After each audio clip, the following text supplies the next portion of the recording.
A legacy of lifetime.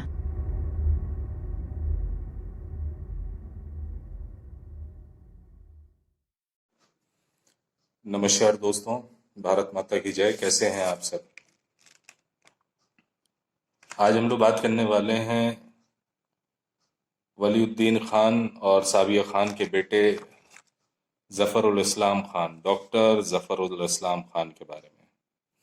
12 मार्च सन 1948 को भदरिया जिला आजमगढ़ में पैदा होने वाला ये व्यक्ति, जिसने अपनी बेसिक प्राइमरी एजुकेशन मदरसातुल इस्लाह आजमगढ़ से शुरुआत की, फिर दारुल उलूम नदवा लखनऊ से पढ़ा और पढ़ने के बाद फिर अल अजहर और कायरो विश्वविद्यालय चला गया। कायरो में इसने एमए इस्लामिक से किया सन 1978 में। मैनचेस्टर यूनिवर्सिटी से इसने अपनी पीएचडी कंप्लीट की इस्लामिक स्टडीज से। 72 से 73 ये ट्रांसलेटर अनाउंसर रहा उर्दू सर्विस कायरो रेडियो का।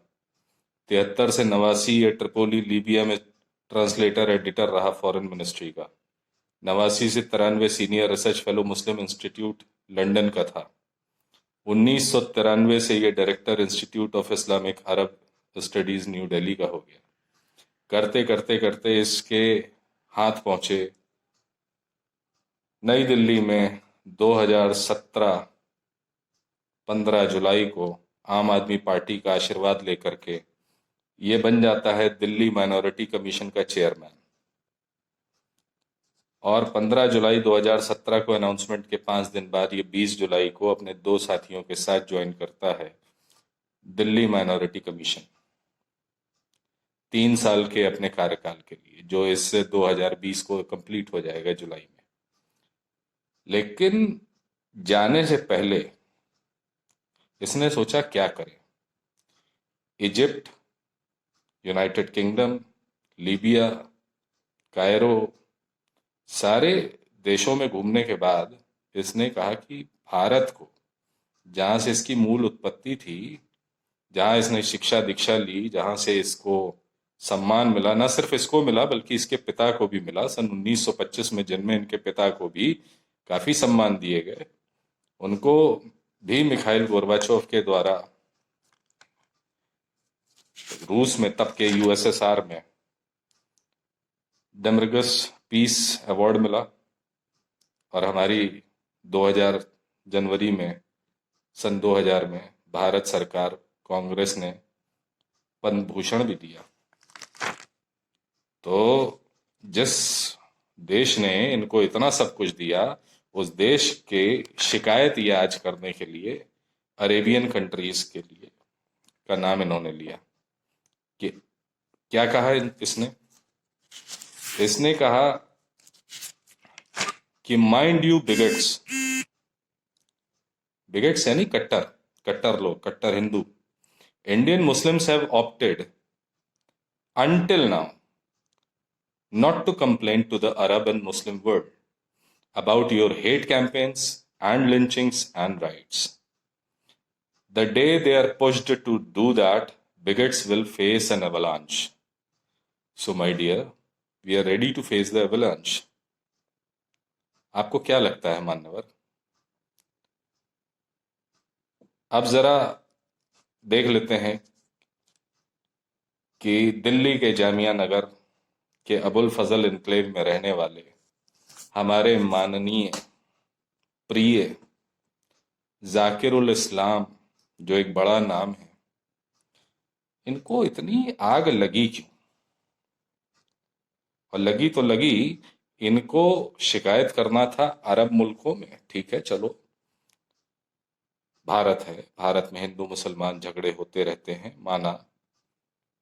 हिंदू मुस्लिम प्रेम भी और सौहार्द भी होता है, बहुत से उदाहरण होंगे। अगर आप झगड़ा ढूंढने चलेंगे तो आपको कई उदाहरण मिलेंगे हिंदू मुस्लिम झगड़े के।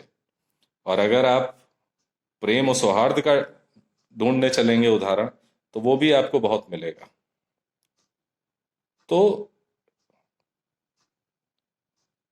आप अपने घर में हिंदू मुसलमानों को, 2 भाई रह रहे थे, उनकी शिकायत करने पड़ोसी के यहाँ जाएंगे? अब वो भी वो पड़ोसी जिसकी खुद की कोई आपके लिए मोहब्बत नहीं बची। इधर आपने कहा, उधर अरब की तरफ से, ओमान की तरफ से, इन मुल्कों की तरफ से आ गया कि साहब हमारा कोई समर्थन नहीं है। तो आपकी हैसियत, आपकी औकात, जीवन भर आपने जो मेहनत की वो तो 2 मिनट में धुल गई। लेकिन क्या आप जानते हैं कि भारत की संप्रभुता पे ये सीधा सीधा हमला है। आप भारत के लोगों को, भारत की सरकार को, भारत के नागरिकों को धमकी दे रहे हैं कि आप शिकायत करेंगे अरब मुल्कों में जाके, और अरब से एक तूफान, एक जलजला, एक एवलांच उठेगा और वो आएगा और सब कुछ तबाह कर देगा। तो मेरे भाई, खैर भाई नहीं कह, आज नहीं कहूँगा, मुसलमानों से बहुत मित्रता है मेरी, बहुत मुस्लिम मित्र हैं मेरे, बहुत मुसलमानों के लिए मैंने बहुत कुछ किया है। लेकिन मुझे मुसलमानों से चिढ़ नहीं थी, पर चिढ़ तुम जैसे देशद्रोहियों से है। तुम देश की शिकायत करने जाओगे दूसरे मुल्कों में। मेरी बातों से तुम्हें ये तो जानकारी हो ही गई होगी कि तुम पहुंच के बहुत दूर नहीं। फिलहाल हम कानूनी कार्रवाई करने जा रहे हैं, तुम्हारे खिलाफ एक एफआईआर करने जा रहे हैं, और तुमको अरब मुल्कों से, तुम्हारे जो भी शुभचिंतक हों उनसे, या जिनके द्वारा तुमको ये चेयरमैनी मिली है उनके दम पे, या जिसके दम पे जो करना है वो कर लो। क्योंकि अगर तुम भारत की किसी व्यवस्था से असंतुष्ट होते, सरकार पे टिप्पणी करते, न्यायपालिका का दरवाजा खटखटाते, मीडिया में आकर के अपना गला फाड़ के चिल्लाते, सब कुछ माफ था। आजकल तो प्रथा चल निकली है, प्रधानमंत्री चोर है, एक चाय वाला प्रधानमंत्री कैसे बन गया।